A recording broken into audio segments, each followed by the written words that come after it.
The Florida Department of Transportation welcomes you to this public information meeting for the ongoing State Road 29 Project Development and Environment, or PD&E study. Tonight, we'd like to share information with you about the proposed improvements on State Road 29 from Oil Well Road to State Road 82 in Collier County. We encourage you to ask questions and offer comments about the study. The objectives of this PD&E study are to evaluate and document engineering and environmental effects that will help us reach a decision about the type and location of necessary improvements to this 15.6-mile segment of State Road 29. The Florida Department of Transportation, or FDOT, continues to work with various local agencies, organizations, and the public to develop State Road 29 alternatives that will reduce truck traffic in downtown Immokalee, improve regional connections, improve emergency evacuation capabilities, support future population growth, improve safety, and enhance the economy. At each phase of the process, we conduct a public meeting to provide an update on the project status and to take comments from the public and local agencies. The last public meeting was an Alternatives Public Workshop on April 3, 2014. At that meeting, FDOT presented the alternatives being considered at that time. Since that time, FDOT has further evaluated and refined those alternatives, eliminated one alternative from further consideration, and has developed an additional alternative. Today, we are presenting the State Road 29 alternatives that FDOT is currently evaluating and seeking your input in order to make a determination of the recommended build alternative or alternatives to move forward with.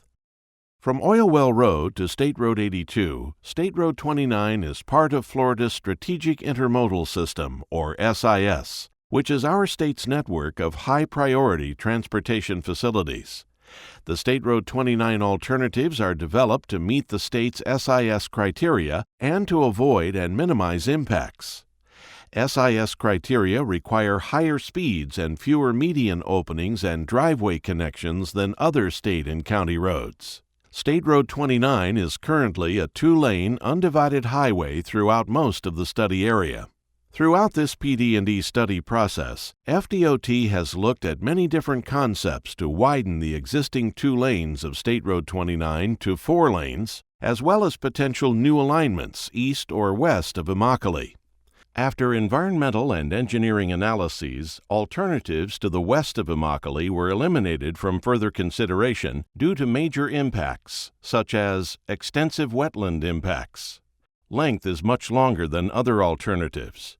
Impacts to residential areas is more severe. Direct impacts to a school. Significantly higher costs compared to the other alternatives under consideration, and bypass the downtown business areas of Immokalee. Alternatives to the east of Immokalee, East Alternative 1 and East Alternative 2, were also eliminated from further consideration based on major impacts such as extensive habitat loss and adverse effects to the Florida panther, direct impacts to the historic Immokalee Ranch and existing agricultural operations, significantly higher costs compared to the other alternatives under consideration, and bypass the downtown business areas of Immokalee. The existing State Road 29 alternative through downtown Immokalee was eliminated because it did not meet the purpose and need for the project, in that it would not reduce truck traffic in downtown Immokalee, would not improve bicycle and pedestrian safety in downtown Immokalee, and would have substantial environmental impacts, especially to cultural resources. As the FDOT continues to evaluate ways to improve State Road 29, we are asking for your help in selecting a recommended alternative or alternatives that will meet the needs of the Immokalee community. We are considering 3 build alternatives for the State Road 29 improvements: Central Alternative 1 Revised, Central Alternative 2, and Central Alternative 2 Revised. For these build alternatives, we are proposing several different typical sections that will determine how the future roadway will look and operate. They are a 4-lane rural roadway, a 4-lane suburban roadway, and a 4-lane urban roadway. The rural roadway includes two 12-foot lanes in each direction, separated by a 40-foot grass median, with 5-foot paved outside shoulders to accommodate bicyclists, an opportunity for a future 5-foot wide sidewalk or 10-foot wide shared use path on the west side, and roadside ditches to handle stormwater runoff. The suburban roadway has two 12-foot travel lanes in each direction, separated by a 30-foot raised median, with 4-foot paved inside shoulders, 7-foot paved outside shoulders for bicyclists, and the opportunity for a future 10-foot shared use path are generally included on the west side of the roadway. Open roadside ditches will handle stormwater runoff. The urban roadway has two 11-foot travel lanes in each direction, separated by a 22-foot raised median, 7-foot buffered bike lanes on both sides, and curb and gutter. 6-foot sidewalks are generally included on one or both sides of the roadway, with the potential for a future 10-foot wide sidewalk on the west side of the roadway in certain locations. Each of the build alternatives uses all three of these roadway types with minor variations. The various typical roadways used for each alternative are shown on the graphic boards on display here this evening. Now, let's look at the alternatives under consideration for the improvements to State Road 29. Each of the build alternatives from Oil Well Road to south of Farm Worker Village follow the existing alignment of State Road 29 and use similar typical sections. At County Road 846, Central Alternatives 2 and 2 Revised turn north and continue on the west side of the Immokalee Regional Airport and bypass downtown Immokalee. Central Alternative 1 Revised follows the eastern portion of New Market Road before turning northward on new alignment near Flagler Street. Portions of the three central alternatives are on new alignment, and all three reconnect with existing State Road 29 north of Immokalee. The central alternatives then follow State Road 29 to south of State Road 82.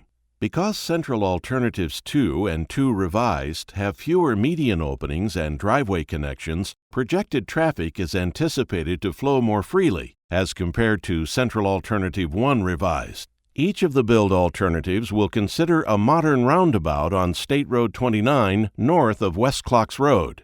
There is a separate video describing roundabouts that you can view here this evening, and there are plans on display that show the proposed locations. The no-build alternative is also an option and will remain a viable alternative throughout the PD&E study. The no-build alternative assumes no lanes are added to State Road 29 through the year 2040. Only routine maintenance is assumed to be done on the highway. The study evaluates potential environmental effects associated with the proposed build alternatives. Detailed studies of wetlands, floodplains, threatened and endangered species, water quality, hazardous materials, recreational sites, noise, historic structures, and archaeological sites are an important part of the study. There is an evaluation matrix on display and included in your handout that shows the results of preliminary evaluations of the build and no-build alternatives. FDOT began this project as an Environmental Impact Statement, also called an EIS, because the impacts associated with the project were anticipated to be significant. However, based on the elimination and refinement of the alternatives as discussed a few moments ago, the level of potential impacts associated with the project have been reduced. Therefore, the FDOT has determined that the level of documentation will be an environmental assessment, also called an EA. The project team is preparing the EA in compliance with requirements of the National Environmental Policy Act of 1969, which will qualify future phases of the State Road 29 project for federal funding. After we receive your input from this evening's meeting, a recommended build alternative or alternatives will be selected. The FDOT will then complete the necessary documentation for approval of the EA. The approved EA, along with the recommended build alternative or alternatives and the no-build alternative, will be presented at a public hearing scheduled to be held in summer 2018. FDOT representatives are here this evening to answer your questions, listen to your comments, and seek your input. We invite you to speak with them and to review the aerial photos, poster board displays, and project information handout. Your comments about your preference for the alternatives under consideration are important and will help us select a recommended alternative or alternatives. FDOT will consider all comments and, where feasible, will include them as we further refine and identify a recommended alternative or alternatives. Please complete a comment sheet this evening and drop it in one of the boxes provided. Or, if you prefer, mail your comments postmarked by November 20th, 2017 to Gwen G. Pipkin, Project Manager, at the address on the back of the comment sheet. You may also visit the project website at www.sr29collier.com and provide comments by November 20th, 2017. The PD&E study is scheduled to be completed by the end of 2018 after we submit project documents for acceptance. FDOT's adopted 5-year work program currently includes funding for the design of segments of State Road 29 from Sunnyland Nursery Road to State Road 82, but does not include funding for right-of-way acquisition or construction. We will mail project newsletters at key times during the study to keep you informed about the study's progress. If you are not on our mailing list and you would like to receive future newsletters, please note that on your comment sheet. Thank you for your interest in the State Road 29 PD&E study and for taking the time to participate in this meeting.